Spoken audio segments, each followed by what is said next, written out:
வணக்கம் நண்பர்களே. ஒரு சிறிய காதல் கதை ஒன்றை கேட்டு மகிழுங்கள். அவர்கள் பெயர் அர்ஜுன் மற்றும் மீனா. அர்ஜுன் மனதில் கனவுகளும் கண்களில் வலிமையும் கொண்டவன்.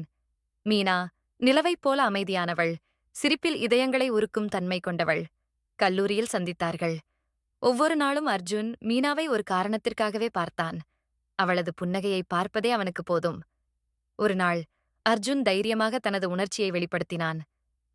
மீனா, நான் உன்னை காதலிக்கிறேன். மீனா சிரித்தாள். ஆனால் கண்ணில் சின்ன கண்ணீர் ஒளிந்தது. மன்னிச்சிரு அர்ஜுன், எனக்கு இன்னொருவர் இருக்கிறார். அவள் நடந்து சென்றாள். அர்ஜுன் நின்று பார்த்தான். காற்றில் அவளது வாசனை மட்டும் மீதம் வீசியது. ஆண்டுகள் சென்றன. ஒரு நாள் அவன் தன் கையில் திருமண அழைப்பிதழ் ஒன்று விழுந்தது. அவளின் பெயருக்கு அருகில் மற்றொருவர் பெயர் இருந்தது. ஆனால் அர்ஜுனின் இதயத்தில் இன்னும் ஒரே பெயர், மீனா. அந்த சின்ன கண்ணீர், அந்த புன்னகை எப்போதும் அவனுடைய நினைவில் உயிரோடு இருந்தன.